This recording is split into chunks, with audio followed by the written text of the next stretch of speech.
President Donald Trump says an agreement has been reached between the United States and Iran, and that on Friday, Iran will... Welcome back to The Explainer. Today we're diving straight into a massive, breaking geopolitical development, a brand new and honestly incredibly complex U.S. Iran diplomatic deal. It's a story with profound global implications, and our goal here is to untangle this framework so you can grasp exactly what's going on, cutting right through all the noise. President Donald Trump just declared, "Ships of the world, start your engines, let the oil flow." I mean, wow. That quote instantly sets the stage for the monumental global and economic stakes of this breakthrough. We're talking about energy, global trade, and an abrupt shift in international relations that literally affects the entire world economy. So here's our roadmap for today. We're going to start with the breaking announcement, look inside the framework agreement, see who's actually behind the negotiation table, address those messy Israel-Hezbollah complications, and finally, we'll look ahead at the critical 60-day window. All right, Section 1, the breaking announcement, a historic deal. So, right on his 80th birthday, President Trump took to social media to declare that the deal with the Islamic Republic of Iran is, in his exact words, complete. He's referring to this arrangement as a ceasefire.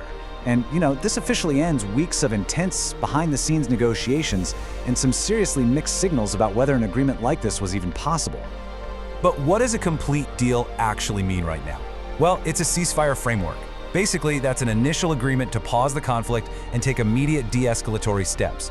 It's designed to put a halt to the months of conflict we've been seeing and open up a pathway. Just to be clear, it's not the final, permanent peace treaty just yet.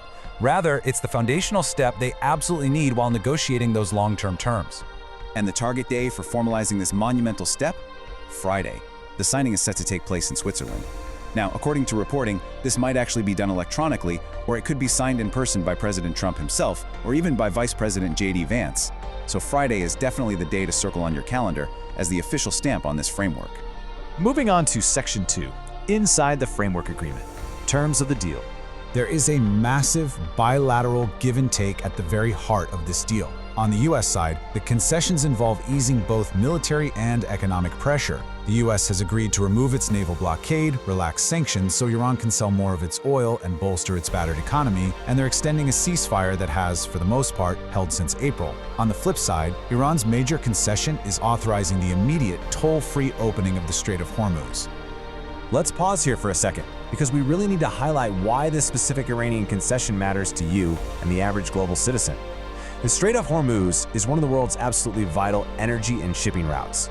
By opening this strait to all traffic, the immediate goal is to ease tensions and relieve some immense pressures on the global world economy. Because when oil flows freely through this strait, global markets definitely react. Okay, Section 3, behind the negotiation table. Who is brokering?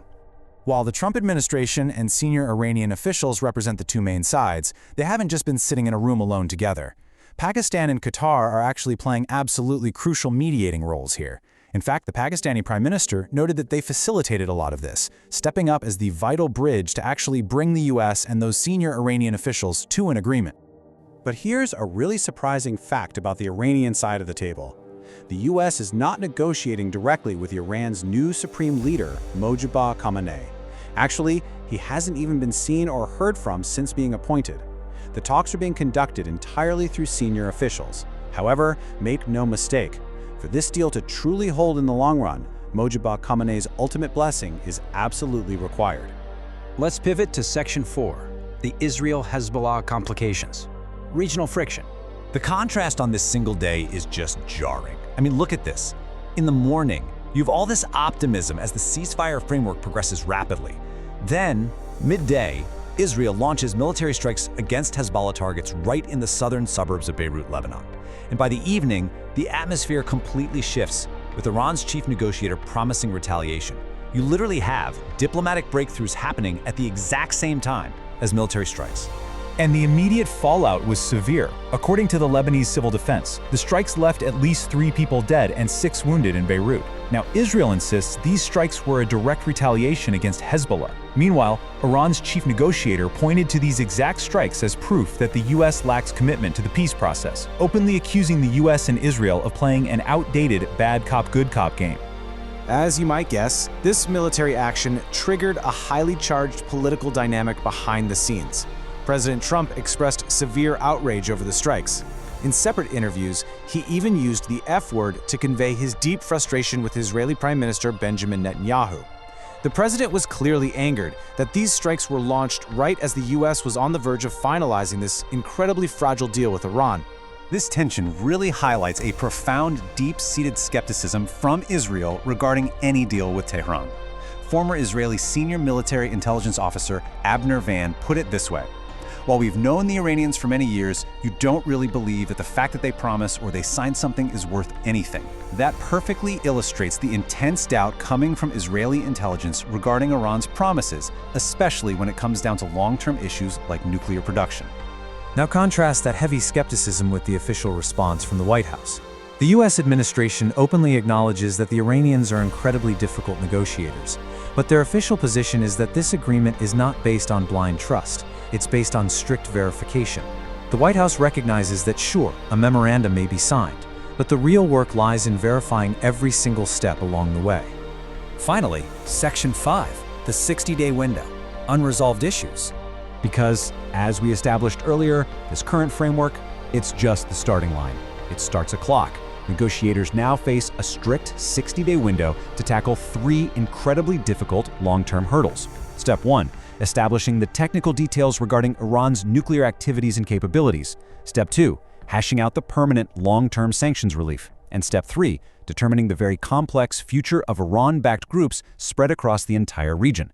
These are absolutely monumental tasks that have to be addressed within this tight 60-day timeframe. Which leaves us with this final, thought-provoking question from CBS News. Can this agreement survive the mistrust and violence of the region? Both sides are claiming a diplomatic victory today, but the true test is whether this fragile framework can withstand the decades of historical friction that have derailed so many peace attempts before. It's a massive question, and honestly, only time, specifically the next 60 days, will answer it. Thank you so much for joining me and learning with me through this explainer today. I'll see you next time as we continue to break down the world's most vital stories.